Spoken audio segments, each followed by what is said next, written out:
Friends, ఇరాన్‌లోని అమానవీయ ఘటన. బహిరంగంగా ముగ్గురు మృతియత. మృతుల్లో 19 ఏళ్ల రెజ్లర్. అసలు ఏం జరిగిందనే విషయాలు మనం ఈ వీడియోలో పూర్తిగా తెలుసుకుందాం. ఒక పక్క ఇజ్రాయెల్ అమెరికాతో యుద్ధంలో పాల్గొంటూనే మరో పక్క తమ దేశంలో కార్యకలాపాలని ఇరాన్ సైలెంట్‌గా కాల్చేస్తుంది. తాజాగా ముగ్గురిని ఇరాన్ ప్రభుత్వం బహిరంగంగా ఉరితీసింది. ఎందుకంటే మృతుల్లో 19 ఏళ్ల రెజ్లర్ కూడా ఉన్నాడు. ప్రభుత్వ వ్యతిరేక నిరసనల్లో పాల్గొన్నారనే ఆరోపణలపై ఈ ముగ్గురికి ఉరిశిక్ష వేసింది. ఈ ఘటనపై ఇరాన్ మానవ హక్కుల సంఘాలు తీవ్ర అభ్యంతరం వ్యక్తం చేస్తున్నాయి.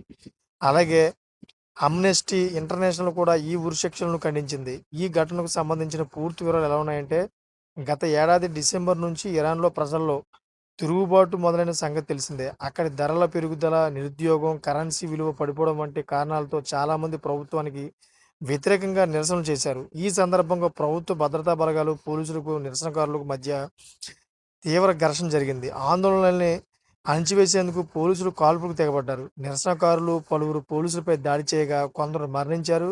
కొన్ని ఆస్తులు ధ్వంసమయ్యాయి. ఈ నేపథ్యంలో పలువురు నిరసనకారులను ఇరాన్ ప్రభుత్వం ఆధీనంలోకి తీసుకుంది. వారిపై విచారణ సాగించింది.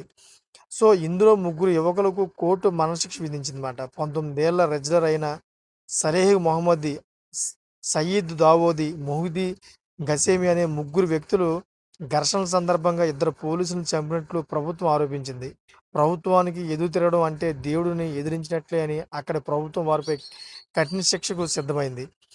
ముగ్గురు హత్యా నేరానికి పాల్పడినందుకు గాను స్థానిక కోర్టు మరణశిక్ష విధించింది. దీంతో ఈ ముగ్గురిని గురువారం క్యాంప్ పట్టణంలో కొందరు ప్రజల సమక్షంలో బహిరంగంగా ఉరితీశారు.